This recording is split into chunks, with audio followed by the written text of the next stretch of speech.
From WEEK, we've got you covered. This is 25 News Today. Good morning, everybody, and welcome back here to 25 News Today. It's 4:30 on your Thursday morning. Thank you guys so much for joining us. I'm Luke Birdsall. And I'm meteorologist Joe Struess. Luke, there is no time like the present. 4:30 comes around pretty quick sometimes, but I'll tell you what, you step outside this morning, it's kind of refreshing. It is, yeah. It's almost fall-esque.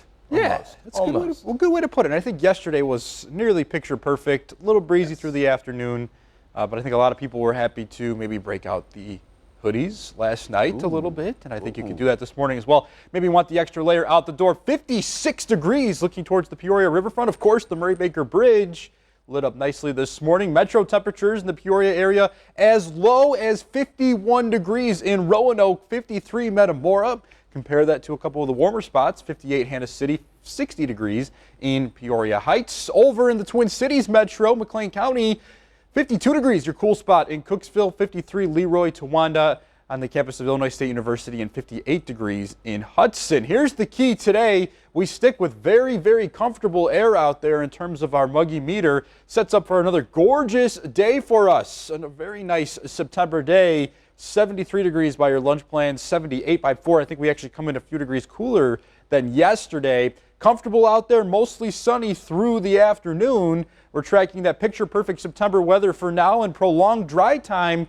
But this weekend, that'll be a weather story as temperatures look to return to near 90 degrees. All the details in just a few. Luke?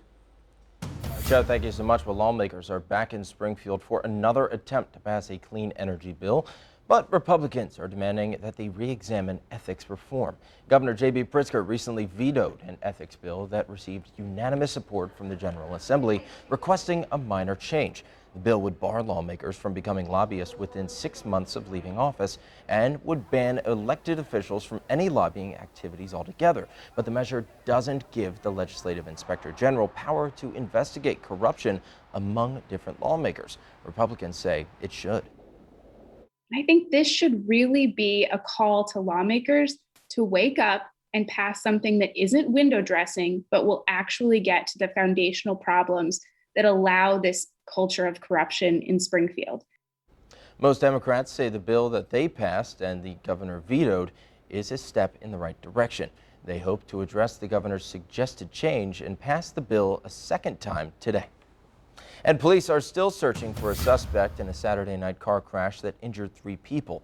Police say that the accident was caused by street racing, a trend that they want to shut down as fast as possible.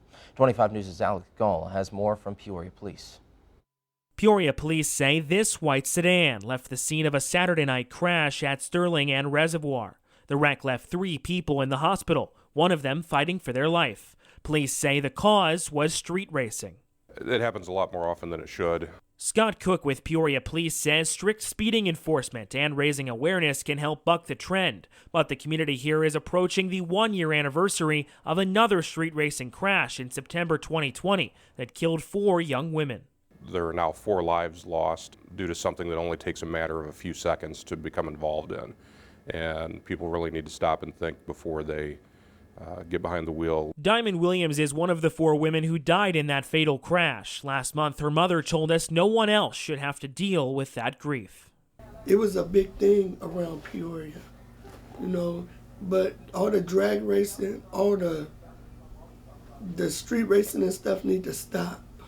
Jerome Polnitz recently pleaded guilty to 1 count of aggravated street racing in that case. And Captain Cook says if you ever see a street race in progress, don't interact with them and call 911. The best advice I can give is someone should, try to avoid that situation, so get out of the way as best you can. Last weekend's crash did end with Darian Davis facing reckless driving and street racing charges. But police say he wasn't alone, and they're still looking for this white sedan. If you have any information, Peoria Police ask you call Officer Jared Moore at 309-494-8487.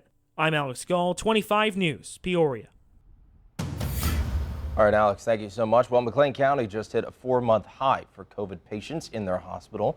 Now, this morning, their 2 facilities are treating 42 COVID patients, more than triple the number that they had just a month ago. The McLean County Health Department also says that 99% of their hospital beds are currently full, including COVID and non-COVID patients.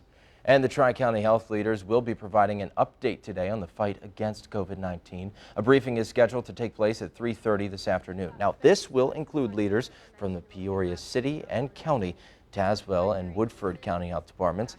We will be streaming their briefing live on our Facebook page, and we will have full coverage tonight at 5 and 10. And the president is getting ready for a big speech at the White House later on today. On the agenda, his strategy to combat coronavirus. Britt Conway is breaking down his 6-pillar plan. COVID-19 is still wreaking havoc across the country. President Joe Biden has a 6-pillar plan to fight it. A source familiar with the matter shared details of what we can expect today. 1. Vaccinating the unvaccinated. Right now, a little more than 62% of people 12 and up are fully vaccinated. This part of the plan will reportedly focus on vaccine requirements, including building upon the ones already in place for many federal workers, and pressing private businesses to do the same. 2. Furthering protection for the vaccinated. That means booster shots. Up to 5.2 million people may be eligible the first week they're expected to be available. U.S. health officials have said they want boosters to be available starting the week of September 20th, but that depends on approval from the FDA and a recommendation from the CDC. 3. A focus on keeping schools open. We know what steps work to reduce risk within schools. 4. Increasing testing and requiring masking. Officials say that means expanded access to testing and wading into the heated debate over masking in schools. 5. Economic recovery, as the president continues to make the case for his large-scale economic agenda. 6. Improving care for those with COVID-19. So far, that's meant helping hospitals inundated with patients. This will be 6 steps that we'll work to be implementing over the months ahead. Britt Conway, 25 News. All right, Britt, thank you so much. Well, coming to a neighborhood near you is a walk that could help save lives. Now, for more than 10 years at this point, the ALS Association has hosted an annual walk to defeat this disease. Coming on Saturday, its mini walk platform is back for year 2. Now, because of the pandemic, the organization teams host their own mini walks instead of having one big crowd. Each team here receives a supply box with everything you need to have. This event's goal is to help those in central Illinois who live with ALS. We are losing too many amazing people to this terrible disease. We need to find a cure. More awareness brings more attention to the disease, and that's how we get encouragement and motivation behind research. The ALS Association hopes to raise $150,000, all of which will be staying in the Peoria area. Now, you can sign up to participate by clicking on this story listed up on our website, week.com. And this week, CityLink unveiled 3 new electric buses, the cost of which was $3.5 million to acquire the buses and a charger for each of them. Now, most of that is coming from the Federal Transit Administration. The cost for the 3rd bus was paid in full for using funds from a settlement reached between health environmental groups and the owner of Edwards Coal Plant in Peoria County.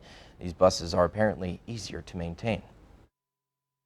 I think it's going to be more reliable service. The mechanics of the electric engine or a motor are a lot simpler than a complex diesel combustible engine. CityLink manager Doug Rolfs says that these 3 battery-powered electric buses will be replacing 3 diesel-powered versions. The transit company already has 4 diesel-electric buses right now in their current fleet. The 3 unveiled buses will be in service by this time next month. And final preparations are underway for the annual St. Jude Rides. Over 150 riders will be riding their motorcycles to St. Jude Children's Research Hospital down in Memphis, Tennessee, raising funds. Now, send-off ceremony begins in less than an hour right now before riders will be leaving the Walter Brothers Harley-Davidson at 7. They should be arriving and ride around the hospital tomorrow, but since it began, the St. Jude Rides have raised over $7.2 million for St. Jude. Coming up after the short break, meteorologist Joe Struess over there is tracking some more sunshine in your exclusive 10-day forecast. And plus, find out what's happening to stop the deadly epidemic of suicide in Illinois. It's currently 4:39. You're watching 25 News Today with Simone Doughton, Luke Birdsall, and meteorologist Joe Struess. 25 News, we've got you covered.